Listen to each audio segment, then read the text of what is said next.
جب تک دل صاف نہ ہو کچھ نہیں چاہیے کہ جب تک دل صاف نہ ہو کچھ نہیں چاہیے کہ جب اللہ تعالیٰ دل پر نظر ڈالے تو اس کے کسی حصہ یا گوشہ میں کوئی شعبہ نفاق کا نہ ہو. جب یہ حالت ہو تو پھر الہی نظر کے ساتھ تجلیات آتی ہیں. کسی بھی قسم کی منافقانہ زندگی نہ ہو انسان کے دل میں، بات نہ ہو، اور معاملہ صاف ہو جاتا ہے. اس کے لیے ایسا وفادار اور صادق ہونا چاہیے. ابراہیم علیہ السلام نے اپنا صدق دکھایا، یا جس طرح حضرت صلی اللہ علیہ وسلم نے نمونہ دکھایا. جب انسان اس نمونے پر قدم مارتا ہے تو وہ بابرکت آدمی ہو جاتا ہے.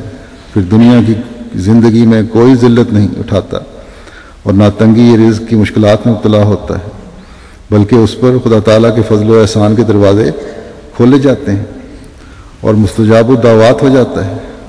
اور خدا تعالیٰ اس کو لعنتی زندگی سے ہلاک نہیں کرتا بلکہ اس کا خاتمہ بالخیر کرتا ہے.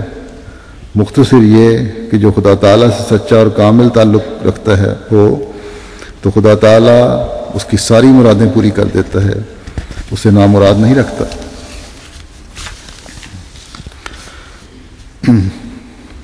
پھر ان آیات میں سے دوسری آیت ہے، اس میں خدا تعالیٰ فرماتا ہے کہ الذین آمنوا وکانوا یتقون، یعنی وہ لوگ جو ایمان لائے اور لائے اور تقوی پر چلنے والے ہیں، یہ لوگ بھی اللہ تعالیٰ کے ولی ہوتے ہیں.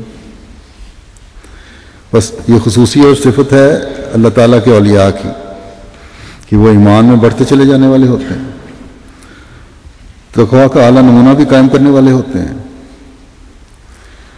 ایک حدیث میں آتا ہے حضرت صلی اللہ علیہ وسلم نے فرمایا کہ جب قیامت کا دن ہوگا تو اللہ تعالیٰ کے اولیاء کو لایا جائے گا.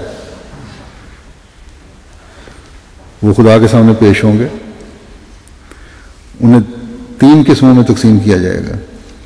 اولیاء کی بھی آگے قسمیں.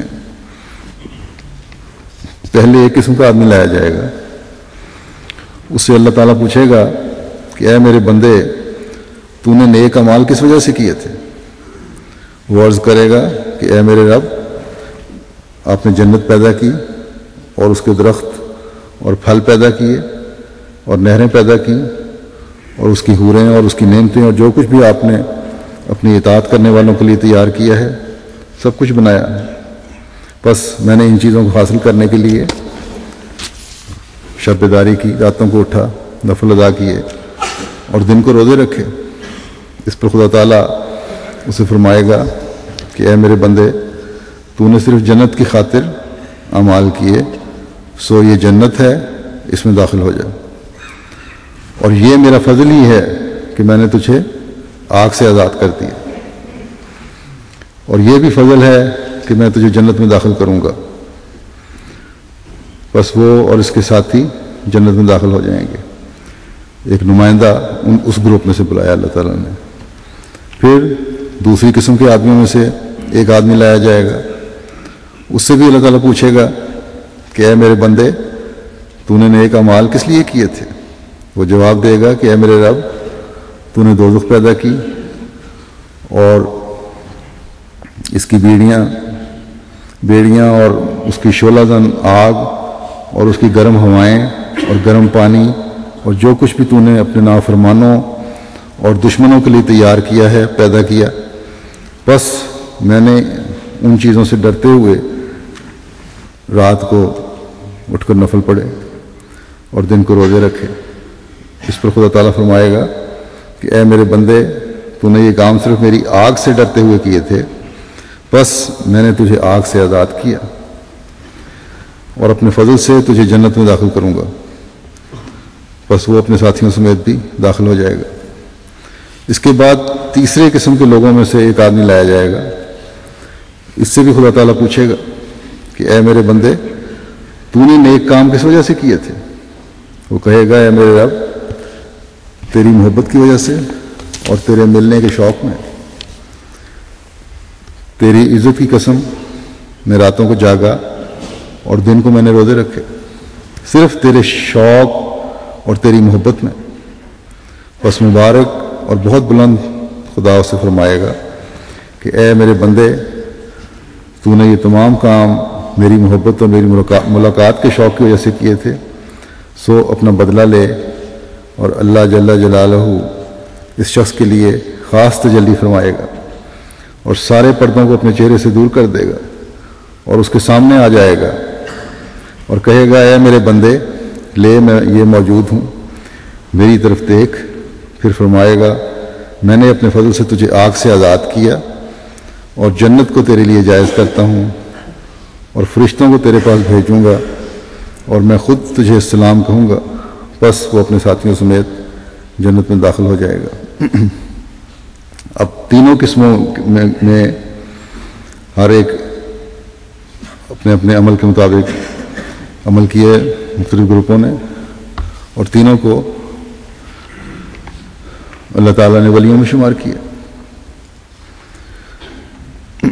یہ تفصیلی حدیث ابن کثیر کی ہے، جس کو مسلم موعود نے تفسیر کبیر میں بھی نوٹ کیا ہے۔ اس حدیث میں اولیاء کی مختلف قسمیں بیان فرمائی گئی ہیں۔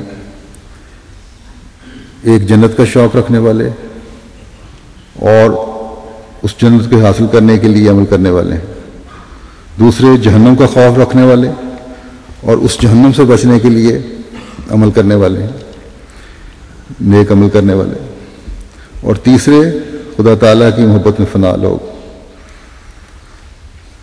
اور تینوں کو جب اللہ تعالیٰ جنت میں داخل کرنے کی اجازت ہونے کی اجازت دیتا ہے تو فرماتا ہے یہ بھی تمہارے عمل نہیں بلکہ میں اپنے فضل سے تمہیں سب کچھ دے رہا ہوں۔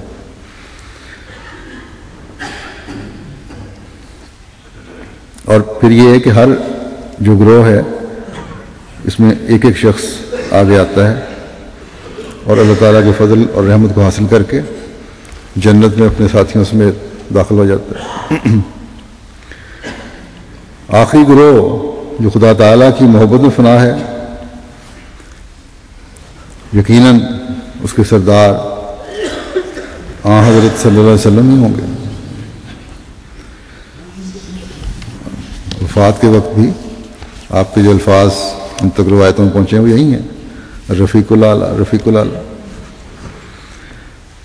اور یہ سب باتیں الفاظ جو ہیں یا وفات کے وقت کہنا اس بات کی دلیل ہے کہ آپ کو صرف اور صرف اللہ تعالیٰ کی محبت چاہیے تھی، اور اس میں سب سے بلند ترین مقام آپ کا تھا۔ بس اولیاء اللہ کی بھی مختلف قسمیں ہیں، لیکن بنیادی بات ایمان اور تقوی میں ترقی ہے۔ اور انبیاء اللہ تعالیٰ کے وہ اولیاء ہیں جن کا ایمان کامل ہوتا ہے اور تقوی کا اعلیٰ نمونہ دکھاتے ہیں، اور اس کی بھی اعلیٰ ترین مثال جیسا کہ میں نے کہا حضرت صلی اللہ علیہ وسلم کی ذات ہے۔ اولیاء اللہ کے بارے میں حدیث میں مزید وضاحت بھی ملتی ہے کہ کون لوگ اللہ تعالیٰ کے ولی ہونے کے حقدار ہوتے ہیں اور کس طرح یہ مقام حاصل کیا جا سکتا ہے۔